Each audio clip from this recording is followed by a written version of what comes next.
Hello and welcome to our mini-series introducing you to the basic concepts of Excel. My name's Charlotte and I'm going to be guiding you through some of those tips and tricks that perhaps you might not have picked up if you are self-taught in using Excel. We're just going to start by having a look at the functions of the mouse. Now, very often we get frustrated by Excel and we say, oh, it's not doing what I want it to do. And actually, sometimes we're just using the wrong mouse pointer. So if I click into A1, you can see that the outside of the cell goes a darker color, and that means it's the active cell. And whenever we're working in an active cell, our mouse pointer will do one of three things. You can see that if I'm in the middle of the cell, it's a big white cross. If I'm in the bottom right-hand corner of that little square, which is called the cell handle, it changes to a thin black cross. And if I'm hovering over the edge of the active cell, it turns into a four-way arrow. Now, they all do something slightly different. If I use the big white cross and I click and drag with my left mouse button, you can see that what I'm doing is selecting different areas of the screen. Now, sometimes we might want to format things that are in different places. So we can select multiple areas of the screen at the same time. And to do that, all we do is click and drag to select our first area, release the mouse, hold down our control key, and then left click and drag, again using that big white cross to select as many alternative areas as we want to. So now any formatting that we apply will be applied to all of those areas. And if we want to deselect, we just click anywhere on the screen.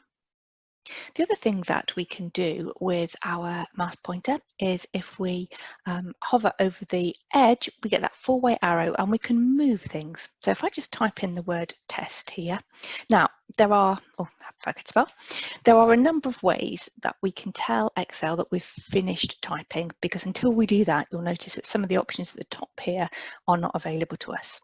We can tell Excel we've finished by either hitting the Enter key, in which case we'll move down the page.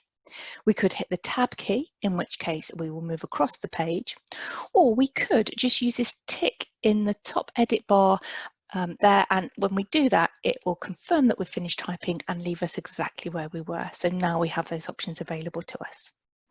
So as I was saying, if we grab then the edge of the active cell, we get this four-way arrow, and when we click and drag, we find that we can move whatever it is we've got selected at the time.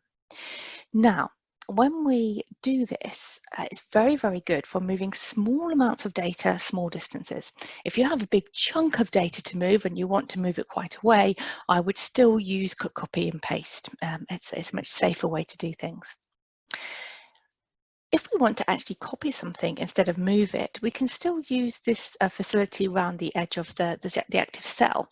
But what happens is if we get our four-way arrow and hold our control key down, you'll notice it changes to an arrow and a little plus sign. And if we click and drag once we've got that symbol, you can see that what I'm doing is I'm actually copying rather than moving my text. The other thing that we can do with our mouse pointer is we can use this little cell handle in the bottom right-hand corner to fill data. So if I, again, go back to my word test and I grab the little cell handle, I can click and drag either down the page and it will copy the text, or I can click and drag across the page. Now, this works not only for a word, but it also works for series. So if I were to type January into A1, confirm it and stay where I am, and then use the little handle to drag it across the page, you'll notice it's now filling in the months of the year. And I can do the same with the days of the week and various other things. It just saves us a little bit of time and effort. I can also create my own series. So what I can do is type in the 5, the 10, create the pattern, highlight the 2 with my big white cross, and then use the thin black cross to continue that pattern down the page. The other thing that I can do is I can type in whatever it is I want to copy. And instead of clicking and dragging down, I can use the cell handle in the bottom right-hand corner and I can double click. And what it does is it senses when the least amount, where you get to the last amount of data, and it will copy whatever it is you had highlighted or selected to the bottom of your data. And that means that if you have a whole heap of data going off the bottom of the page, sometimes when you try and click and drag, it sort of scrolls out of control, and that just stops that scrolling from happening. Now then, what I also wanted to show you was just that when we are using our mouse pointer, there are additional keys on the keyboard that can help us perhaps just make life a little bit easier. So if I highlight this amount of text, if I wanted to move it and actually put it in between test 1 and test 2, at the moment, if I click and drag it, just using that 4-way arrow, it will try and drop it on top of whatever I'm hovering over. So what I can do is I can hold the Shift key down and you can see that it changes to an I-beam. And if I get that I-beam in between test 1 and test 2, when I release the mouse first and then the Shift key, you'll notice it moves it in between those two columns just by shifting the test 1 column to the left. So it just means we don't have to go through the rigmarole of putting an empty column in there in order to move our data into it. So just to finish off with a little bit about the rows and columns too. So you probably know that if you hover in between column headings, you get your 2-way arrow. And you can use that to click and drag to make the columns wider or narrower to fit the text or the data that's in there. You can also double click. And double clicking will automatically fit the width of the column to the data that's contained within it. If we want to do this for the whole spreadsheet, we just highlight this little area in the top left corner, which highlights the whole spreadsheet, and then we can double click on between any column headings.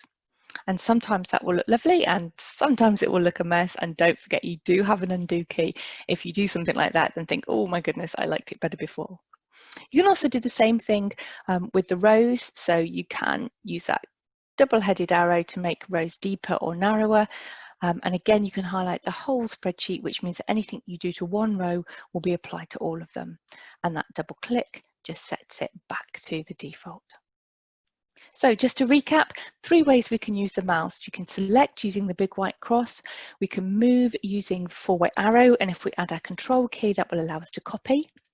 And we can autofill things using the cell handle and the thin black cross in the bottom right-hand corner. And we can do that by clicking and dragging. We can do it by double-clicking down the page to the end of the data. And it will also work if we set up patterns or if we want to use patterns that already exist within the system. If we are moving something and we want to insert it in between 2 columns, for example, then our Shift key is our best friend to do that. Thank you for joining me, and hopefully I will see you on the next recording when we'll be having a look at basic formula. Thank you.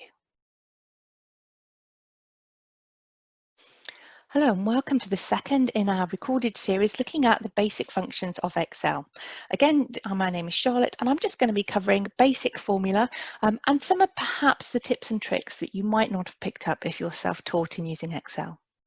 First thing I want to start with is just by explaining or reminding you that when Excel looks at formulas, it looks at them in terms of BODMAS. So brackets, ordinals, like to the power of, division, multiplication, addition, and subtraction. And the way that this works, if I have a look at this formula here, is that this is the order in which Excel addresses a formula. So when we look at formulas, we tend to read from left to right. So in this, we might say, okay, 2 plus 3 is 5, 5 times 4 is 20. So we might come up with the answer 20. You'll notice that the answer that Excel gave was 14. The reason for this is it will go down the BODMAS. So it will say, no brackets, haven't got any ordinals or any division, but I do have multiplication. So 3 times 4 is 12. So hold that in your mind. I've also got an addition. 12 plus 2 is 14, and there's no subtraction.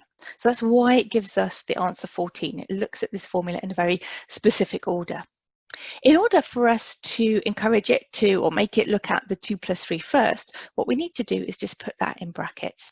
So now it'll say, oh, I've got some brackets. I'll look at that first. 2 plus 3 is 5. No ordinals, no division, but I do have multiplication. So 5 times 4 is 20. No further addition and no subtraction. So the function of the brackets is to say to Excel, look at this part of the formula first. It also means that we keep parts of the formula together. That's the other function of brackets. So you'll see that when I hit the Enter key, we've got the answer 20, which is what we worked out.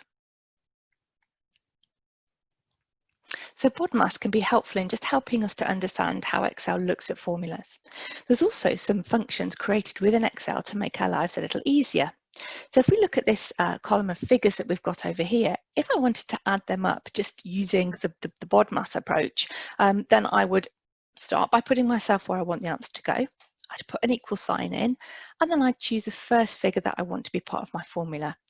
Hit my add key, and then I would just add up the various different items that are in that list.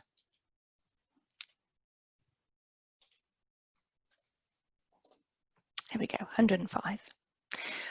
It's not too bad when it's a short list, but if you've got a list of 100 items, then that is quite a slow way to add up the figures. So instead, what we have is we have the ability to use Autosum.